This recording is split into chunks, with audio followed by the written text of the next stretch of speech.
Hi, Juno News. Alexander Brown, director of the National Citizens Coalition, host here of Not Sorry, airing 3 days a week. I want you to take advantage of our promo code. Go to junonews.com/not sorry for 20% off. And we're talking the Notwithstanding Clause today. This is a big week for the Notwithstanding Clause. It's a big week for the budget. There are domestic crises that Canada continues to work its way through. The Notwithstanding Clause is a vital piece of our charter. It's not some workaround, but a foundational piece, essential to its very foundations. And following the Liberal attempts to meddle with that clause, to limit the impacts of our elected officials and parliamentary supremacy, and seemingly attempt to further elevate an increasingly activist and left leaning judiciary, we're seeing why it's so important. Alberta needed to use it to get its teachers back to work. With the teachers union, having no legal case in response after Danielle Smith squashed that strike. And now we're seeing a deeply troubling Supreme Court of Canada ruling, striking down mandatory minimums for pedophiles and child predators. As many have said, including Carrie Sun, the Supreme Court has no right to soften child porn laws. Danielle Smith, Scott Moe, and other conservatives are calling on Ottawa to use the Notwithstanding Clause after the Supreme Court of Canada scrapped these mandatory minimum sentences for accessing child pornography, and rightfully so. Pierre Poilievre himself has come out with scathing remarks against the decision. Take a listen. Let us be clear, that is not a victimless crime. The monsters who look at this material create a profit motive for literally hundreds of kids to be tortured and humiliated in videos that may circulate for the rest of their lives. And yet, these two perverts are going to get out of jail in a year and 9 months. Frankly, those sentences were far too low. And now the court says that some other users of child pornography should be able to get out in less than that time. Should Canadians make me their prime minister, I will use the Notwithstanding Clause, and I will bring in mandatory prison sentences for users of child porn that are far higher than the ones that were already in place. In other words, the mandatory minimums I will institute using the Charter of Rights and Freedoms will be far, far tougher than the ones the court just shut down, because those hundreds of kids, they have charter rights. And I'm more worried about the charter rights of our children than I am about these perverts and pedophiles. We have an activist judge problem. We have an out of touch judge problem where this liberal insider bubble, these folks don't realize that ordinary Canadians have real concerns about rising crime, chaos, the social degradation, immigration. These are all issues that we now poll more conservatively in, and that unlike ever before. We're going to talk to Josh DeHaas. He is counsel with the Canadian Constitution Foundation, because this is a vital moment to not lose our Notwithstanding Clause, which the Liberals are now meddling with. And first, a word from our sponsor. This is a campaign called Unsmoke. Look, folks, it's time to modernize Canada's rules on nicotine. Alternatives to cigarettes, like heated tobacco vaping products and oral smokeless products, don't burn tobacco or produce smoke. They aren't risk-free, but the growing body of scientific evidence shows that they have the potential to be substantially less harmful than smoking. Despite this, Canadians are banned access to critical information and even some products. Nicotine pouches remain banned in convenience stores, and current laws ban communication about the risks of these products compared to cigarettes. It's unbelievable. The evidence is here. The tools exist. Canadians should have the freedom to know. You can learn more by visiting unsmoke.ca. Josh DeHaas, counsel with the Canadian Constitution Foundation, joins us. Josh, thanks for coming back on the show. Thanks for the invitation. Yeah, no, you got, it's a busy time for you guys. Christine has an op-ed in the National Post. I'm sure you're getting calls left and right.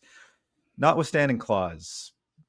Big moment for it. Even socialists used to be in favor of the Notwithstanding Clause.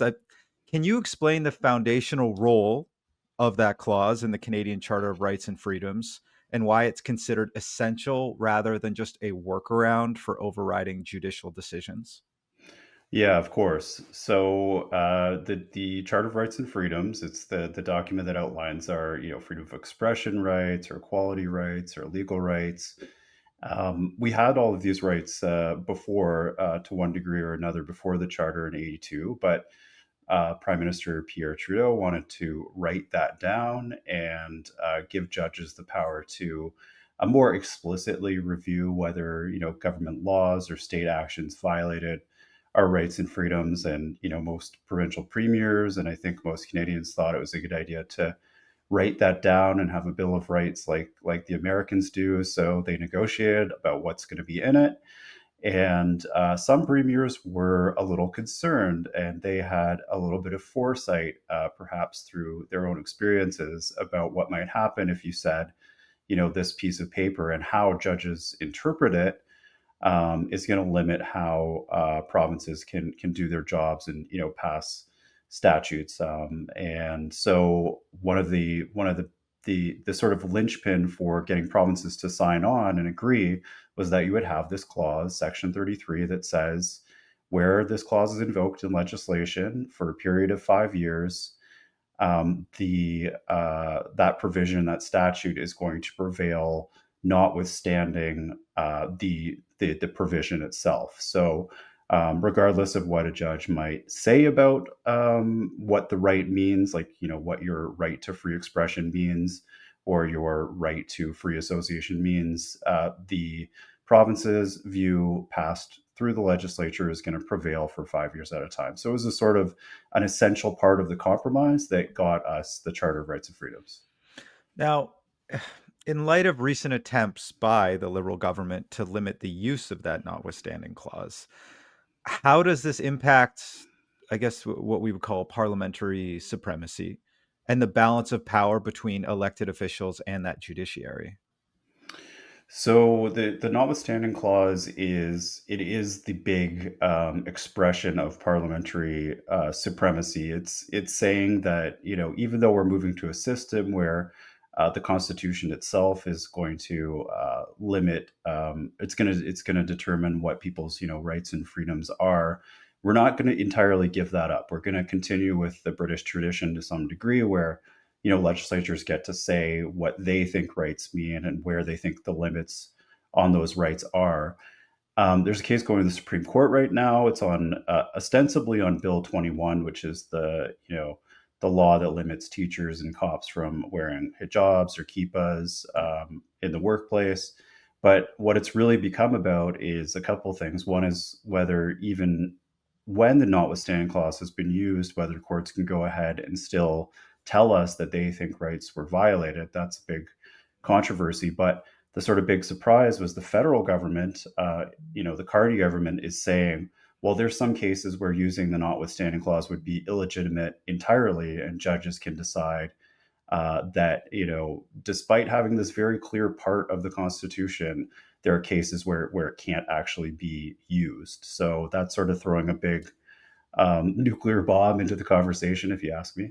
Yeah. Now, it's been effectively used recently in provinces like Alberta, such as in the case of squashing a teacher strike that was, rolling on and on. What does this demonstrate about its importance in resolving labor disputes, for example? So this is, I believe it's the second time Alberta has ever used the notwithstanding Oh, wow. clause, which goes to show you how rarely it gets used, and how cautious governments are to not be seen to be overriding rights, Mhm. by to not be seen to be overruling the judges. But in this particular case, what happened is there have been Supreme Court rulings for decades on what freedom of association under the Charter means. And for many, many years, they said it does not include a right to strike or a right to collectively bargain. It literally just says freedom of association means you can, associate with other people, be part of a union or be part of a club, but it doesn't demand a certain outcome, like you are allowed to strike or collectively bargain. Well, in 2015, a Supreme Court judge, Rosalie Abella, decided to use her words that it was time to give benediction to the right to strike.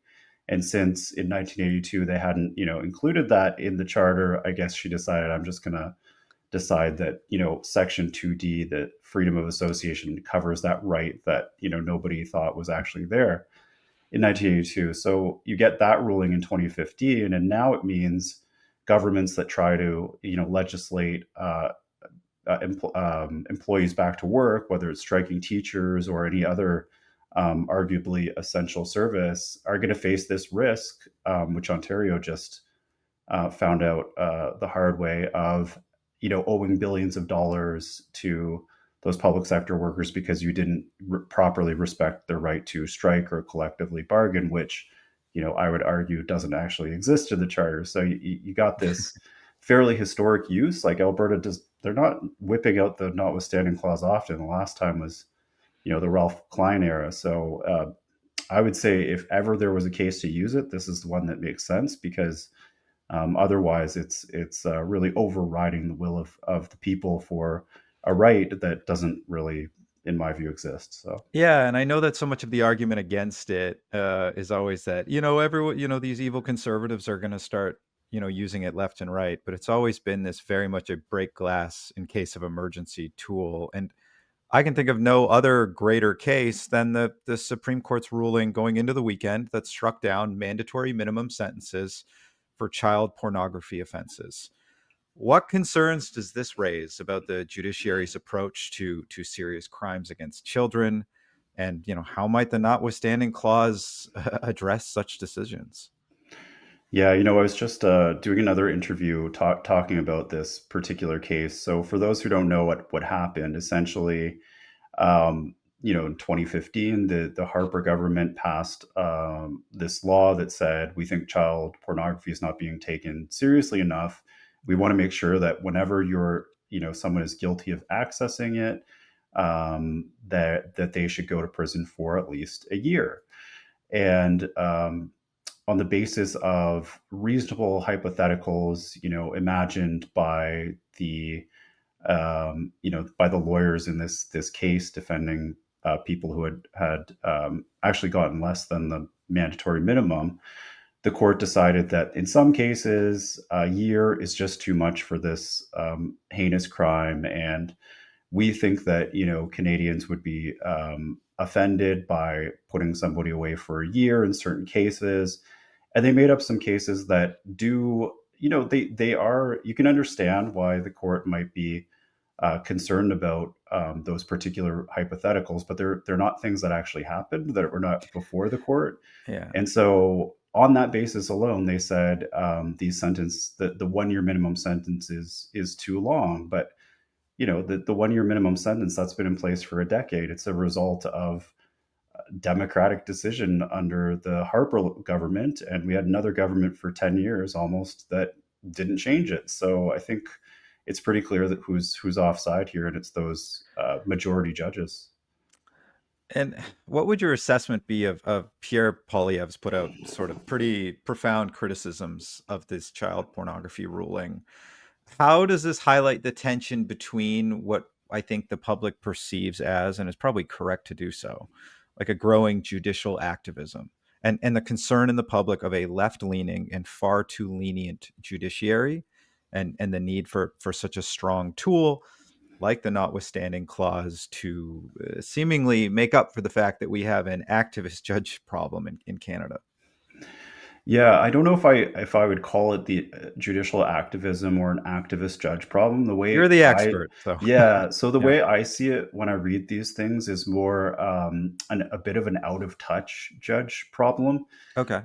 So you have a lot. If you think of who judges are, these are like extremely successful people, but they're sort of the elite of the elite. They're often in their own bubbles in a way. Like they do have all of these cases that come before them that we never see all the details of as lay people. So they're aware of what's happening in the world, but they're not necessarily in tune with what how Canadians feel about something like what is cruel and unusual punishment. In their view, a year for child porn can be cruel in some cases. I don't think if you polled, your neighbors, most people would find that cruel. Yet they're making the determination that that's cruel. So, I think that in those cases, the judges need to look at what Parliament has done, and they have put forward a bill. They've said we want longer sentences. It's gone to committee. People have had their chance from civil society to comment on that, and it's been in place for a decade. And suddenly they're telling us that, oh no, what the legislature decided was cruel. Well, I think that suggests you're kind of a little bit out of touch with most Canadians. Yeah, it strikes me as in theme with we see it in the polls all the time now, which is that kind of detached Ottawa political class bubble where we maybe aren't as genteel in our social beliefs as our betters would believe you to be. That we really care about crime and safety and the permissible drug use that hasn't gone anywhere, or the situation in our streets, immigration. That Canadians are looking for a more of a social cohesion, more of a refocusing on law and order, which much to the behest of perhaps some of our sort of left-leaning talking heads. Are there historic or recent examples where the failure to use the notwithstanding clause has led to outcomes that undermine public safety or parliamentary intent? Such as the ruling on mandatory minimums for these serious offenses. Well, the mandatory minimums thing, this has been a debate for many, many years, and I think it does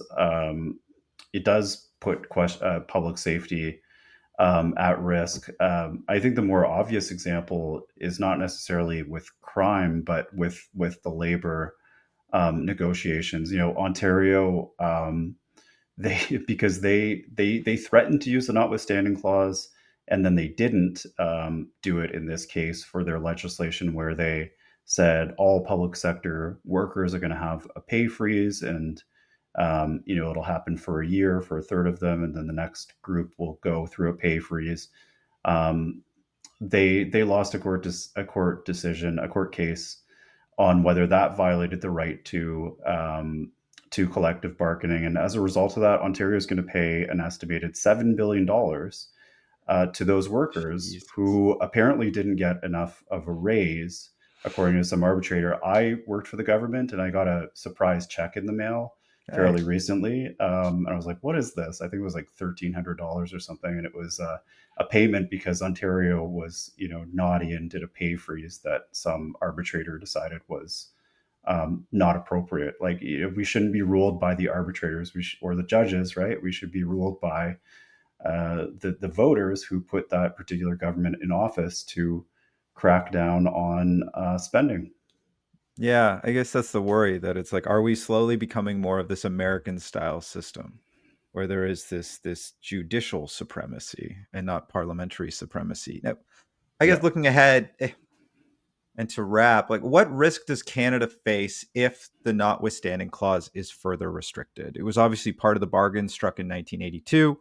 If the Liberals are successful in its limitation or removal, should we expect a constitutional crisis? That an I, issue with the judiciary holding absolute power? Yeah, I think what we can expect is, if not a constitutional crisis that's big and obvious, we're going to see just less respect for the rule of law. Yeah. You're going to see, provinces like Quebec increase, which they increasingly do, frankly, Yeah. say regardless of what courts find, we're just going to do what we want anyway.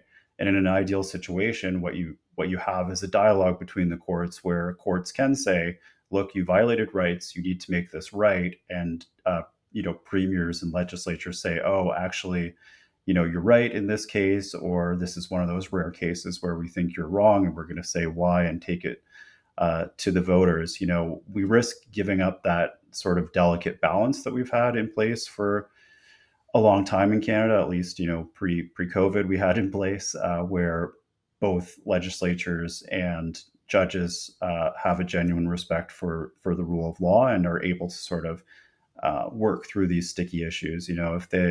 If the federal government gets to limit the notwithstanding clause, then a lot of provinces will just start ignoring it. Josh DeHaas, Canadian Constitution Foundation. Thanks for joining us. Thanks.